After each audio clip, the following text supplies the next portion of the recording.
Chioma,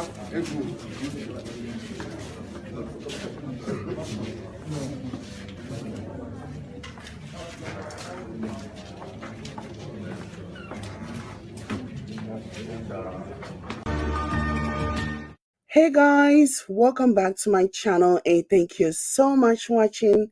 What is good, guys? I'm Jade if you're new here, and today I have a Chidinma update for you guys. Even though I have not been posting regularly, I have not been posting about this story. Keep in mind, be rest assured that I have been following it, and because I have naturally other things going on for me, I cannot update you guys on minute by minute by minute by minute coverage, unless of course it's really, really important. And so yeah, okay, like I said, I have an update, and it looks like the lawyers of Chidinma have started playing their games. Hi everyone. So it looks like they've started playing their games. So I'm gonna go ahead now and share my screen for a minute because they actually went to court today. If you guys remember, back in October, I believe it was October 12th, they had an arraignment hearing. The case was subsequently postponed to today, and they were supposed to start the proceedings today, but the lawyer had some few more tricks up their sleeves. So I'm going to go ahead now and share my screen so that I can read to you guys what Pulse Ninja is reporting about this. Hold on. Let me share my screen. Can you guys see? Okay, yeah, you guys can see what I see. So this is Paul's reporting today. It says Chidinma's trial failed to proceed due to illegible statements. At least that's what the lawyers are basically. Instead of them to just say we need more time for whatever, but I guess this can be a strategy. I don't know. But yeah, according to Paul, it says defense counsel complained that the statements contained in the proof of evidence served on them were illegible, and that the audio interview of the defendants were also inaudible. So my thing is this: when did you realize that the proof of evidence was illegible, and when did you realize that the audio was also inaudible? Anyway, let me keep reading. It says they stated that the defendant had the right to clearer statements at defense adequately. Justice Yetunde Adesonya, in her ruling, directed the Lagos State Director of Public Prosecution (DPP) to provide clearer statements and audible copies of the interview to all the defense counsel before the end of the day. Adesonya further adjourned the matter to November 11, 15, 16, 17, 26, and 30th for trial. So the justice then went on to postpone the court date again. Goes on to say earlier, Mrs. A.O. Adeyemi had entered appearance for the prosecution for the DPP, while Mr. Onwuka Egbu, Mr. Babatunde Busari, and Mr. A.O. Ogunsanya had appeared for the first to third defendants, respectively. Adeyemi told the court that she had two witnesses in court and was ready to begin trial. Mr. Egbu informed the court that he had a pending application before the court that was ripe for hearing. He said that in his application, he was praying for more legible statements as the ones contained in the proof of evidence the prosecution served him were illegible. Counsel to the second defendant, Busari, aligned with the submission of the first defendant counsel and further complained that the video recording of the interview were not served on him. On his part, counsel to the third defendant, Ogunsanya, from the Office of the Public Defendant, told the court that the video interview of the defendant that were served on him were not audible. He aligned with previous submission that the statements he was served were also not clear. The defendant counsel submitted that they needed all these documents to enable them prepare for the trial adequately. Adeyemi told the court that she will send soft copies of all the proof of evidence to each defense email before the end of the day. The news agency of Nigeria, NAN, recalled that the three defendants were arraigned on October 12th on a 9-count charge preferred against them by the Lagos state government. They had allegedly murdered the chief executive officer of Super TV, Michael Usifo Ataga.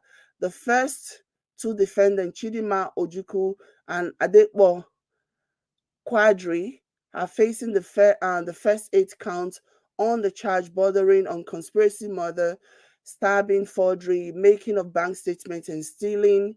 The third defendant, who is the first defendant's sister, Chioma, is facing the 9th count charge of stealing iPhone 7 belonging to late Ataga. In the charge, the defendants were alleged to have conspired among themselves and murdered Ataga on June 5, 2021 by stabbing him severally with a knife on his neck and chest. The incident took place at number 19 Adewale Ocean Street, Lekki Phase 1, Lagos. The duo were also accused of committing forgery by procuring and making bank statements purported to have been made by the deceased. They were also alleged to have forged United Bank account statements of one Mary from June 1, 2021, an international passport and driver's license in Chidinma's name. In count 8, Chidinma was accused of stealing 2 iPhones, an iPhone 7 and an iPhone 11, one Apple MacBook, laptop, ATM card belonging to the late Usifo Ataga, from which the sum of 380,000 naira was subsequently withdrawn. It was also alleged that on June 22nd, Chidinma's sister Chioma was found in possession of a stolen iPhone 7, property of the late Ataga. So let me see some comments. Neka says there are definitely some powerful people behind this case. How difficult is it to get justice for this man? It's clear as day. Yeah, I just feel like it's interesting how, okay, you're giving, I don't know, like the case is already in court. No matter how you do it, you're still going to have to present before court. Or maybe this stalling tactics is their way of trying to give them enough time so that they can bribe whoever they need to bribe. The case is already before the court. You had 1 month from October 12th to today. You have almost 1 month to actually report if you were finding it difficult to read the content that were presented to you as evidence, if you're having difficulty in hearing. So why wait till this time to actually do that?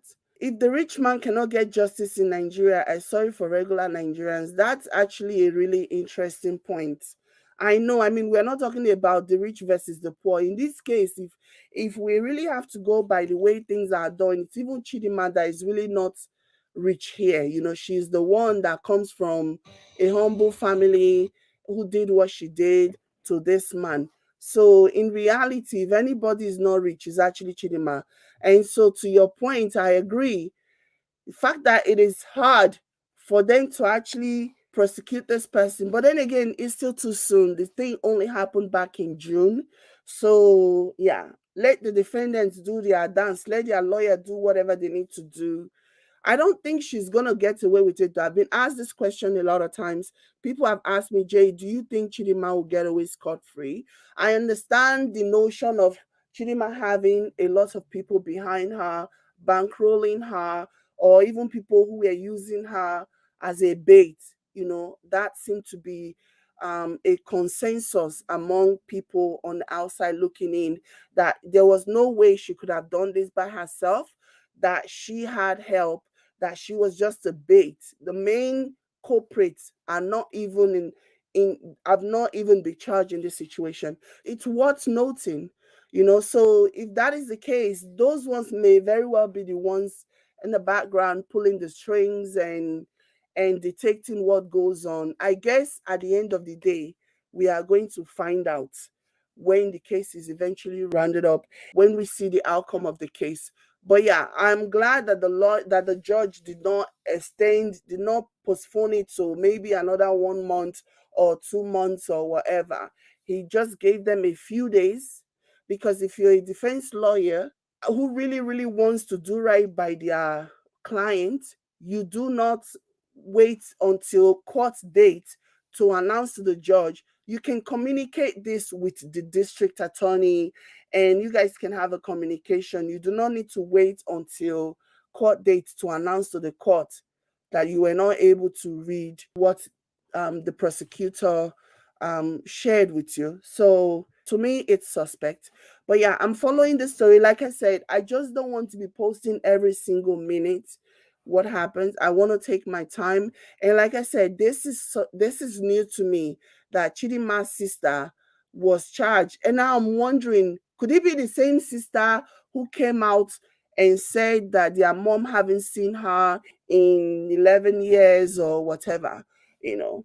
And I also understand that this case, to those of us who are on the outside looking in, this might seem like a cut and dry story, especially given how after she was caught, she actually confessed to the entire thing.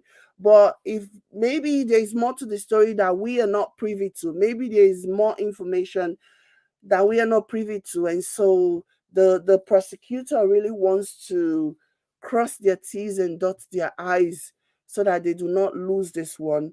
And it's not always so cut and dry. So yeah, this is the update. Oh, I was gonna play a video. This is a video of Chidinma. Sorry guys. Oh my gosh.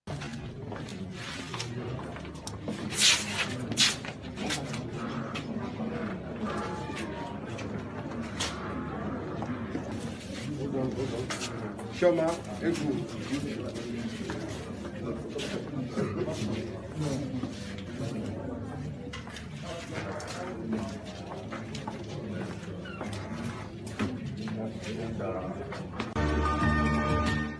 So this is the video of Chidinma and her co-suspect appearing before court today.